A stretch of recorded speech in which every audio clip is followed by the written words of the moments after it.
La nuit est calme, il est un peu plus de minuit. Nous sommes en Russie, sur la côte de la mer Noire, dans un port stratégique appelé Novorossiysk. Les lumières du port éclairent les quais, les navires sont à l'arrêt, les soldats russes montent la garde comme chaque nuit.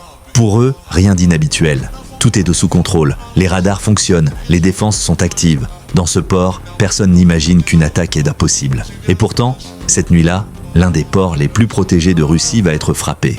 Novorossiysk n'est pas un port ordinaire. C'est l'un des ports les plus importants de toute la Russie. Il joue un rôle clé dans le commerce, le transport de pétrole et surtout les opérations militaires russes. Des navires de guerre y sont stationnés, des équipements militaires y transitent régulièrement. C'est un point stratégique majeur pour Moscou. Dans l'esprit des responsables russes, Novorossiysk est une forteresse, un endroit que l'ennemi ne peut pas atteindre. Pour protéger ce port, la Russie a déployé des moyens impressionnants. Autour de la zone portuaire, on trouve des radars longue portée, des patrouilles navales, des systèmes de défense anti-aérienne et des soldats armés jour et nuit. La défense est pensée pour stopper des avions, des missiles, des attaques classiques. Selon plusieurs experts russes, le port est quasiment inviolable, une sorte de zone interdite. Mais la guerre moderne ne suit plus toujours les règles classiques. Pour comprendre ce qui va se passer, il faut revenir au début du conflit. Depuis février 2022, la Russie et l'Ukraine sont en guerre. Sur le papier, les forces ne sont pas équilibrées. La Russie dispose d'une armée massive, d'une flotte puissante et de moyens militaires très importants. L'Ukraine, elle, a moins de navires, moins d'avions et moins de ressources. Alors l'Ukraine doit s'adapter. Elle ne peut pas affronter la Russie directement sur tous les fronts. Elle doit trouver d'autres solutions. Peu à peu, l'Ukraine développe une nouvelle stratégie. Au lieu de miser uniquement sur des armes lourdes, elle investit dans la technologie, l'innovation et la surprise. Elle développe des armes moins coûteuses mais très efficaces. Parmi ces armes, il y en a une qui va changer la guerre en mer Noire, les drones navals. Un drone naval, c'est un petit engin sans pilote. Il se déplace à la surface de l'eau, il est rapide, il est discret et il transporte une charge explosive importante. Contrairement à un navire de guerre, il ne coûte presque rien. Mais s'il atteint sa cible, les dégâts peuvent être énormes. Le plus dangereux, c'est qu'il est très difficile à détecter. Les radars sont conçus pour voir des avions, pas de petits objets collés à la surface de l'eau. Pendant des mois, l'Ukraine teste ses drones, elle les améliore, elle apprend à les guider à distance, elle les rend plus précis.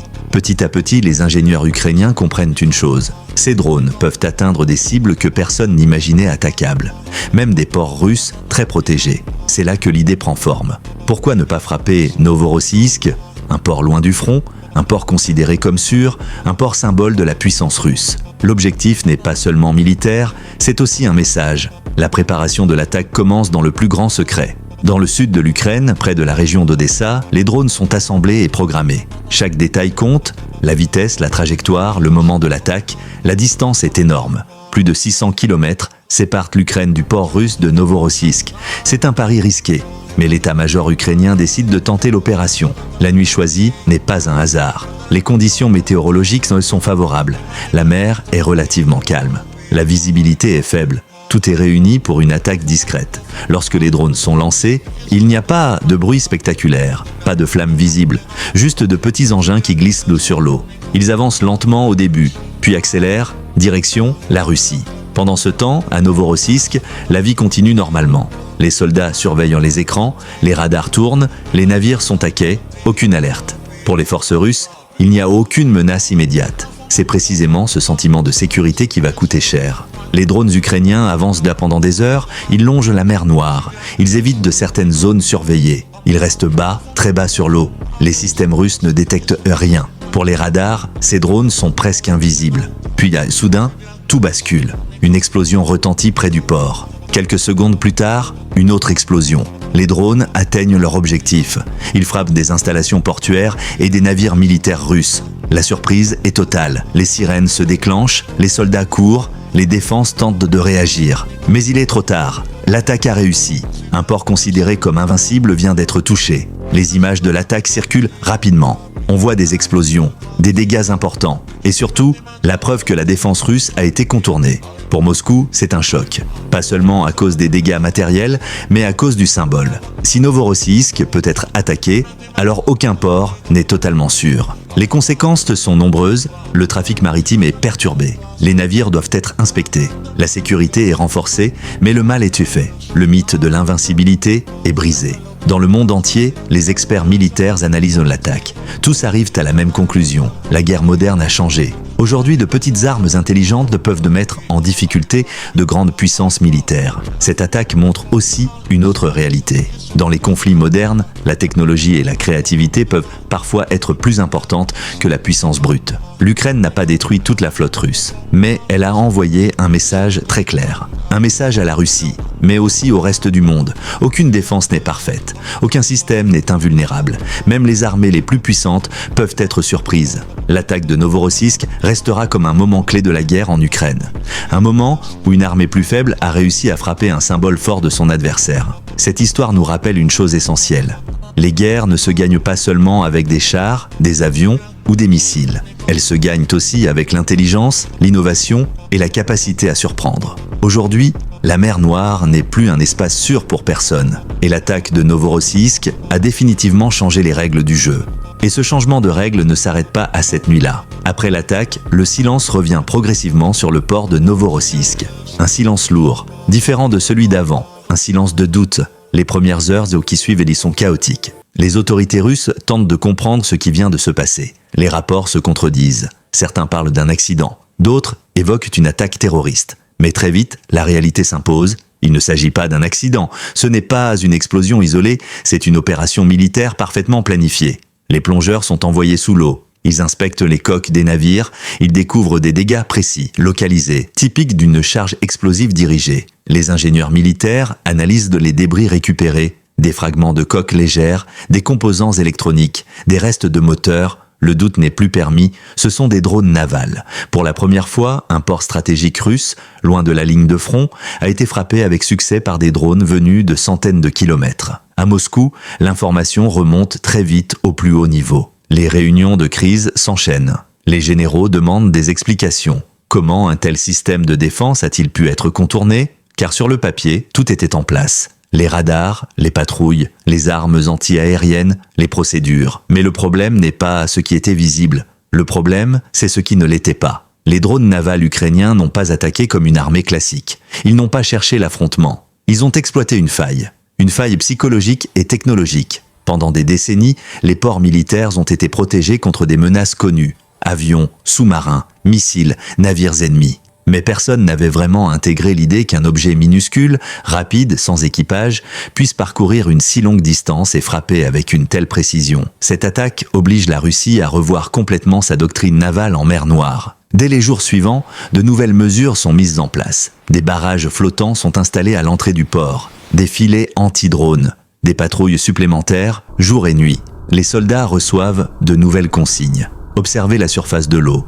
pas seulement le ciel. Pas seulement les écrans radars, mais ces mesures arrivent après coup. Et dans la guerre moderne, le temps est une arme.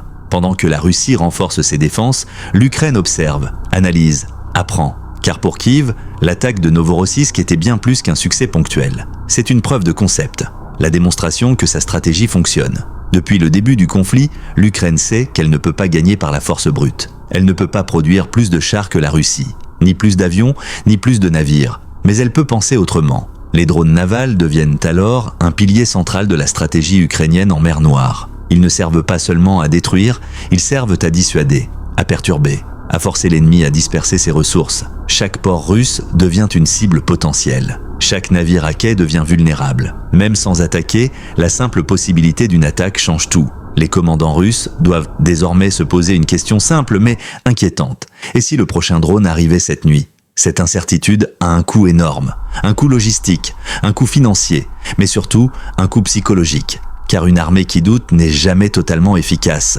Dans les semaines qui suivent, les analystes occidentaux décortiquent de l'opération ukrainienne, les images satellites, les vidéos amateurs, les trajectoires possibles. Ils en tirent de plusieurs leçons majeures. Premièrement, la distance n'est plus une protection suffisante. Pendant longtemps, on pensait qu'éloigner une base du front la rendait automatiquement plus sûre.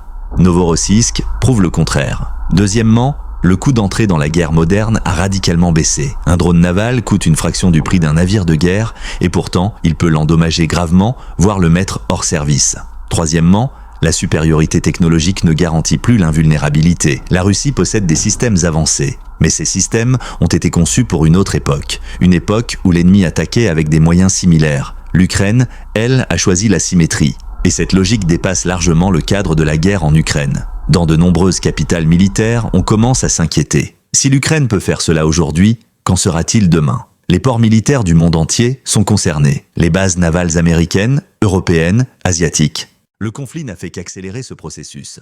Face à une menace existentielle, l'innovation devient une nécessité, pas un luxe. Chaque succès renforce la confiance. Chaque attaque réussie permet d'améliorer les modèles suivants. Les drones deviennent plus rapides, plus autonomes, plus intelligents. Certains sont équipés de caméras haute définition, d'autres de systèmes de navigation avancés, d'autres encore de charges explosives optimisées pour percer les coques. La guerre évolue en temps réel, et Novorossiysk reste dans les esprits comme un tournant, un moment où une certitude s'est effondrée, un moment où une grande puissance a compris qu'elle pouvait être touchée là où elle se croyait intouchable. Pour les soldats russes qui montèrent la garde cette nuit-là, plus rien ne sera jamais comme avant. Chaque vague devient suspecte. Chaque bruit sur l'eau attire l'attention, chaque nuit calme peut cacher une menace. La peur ne vient plus du ciel, elle vient de la surface de l'eau, silencieuse, invisible et mortelle. Et pendant que le monde observe, une chose est désormais claire. La guerre de demain ne ressemblera pas à celle d'hier. Elle sera plus rapide,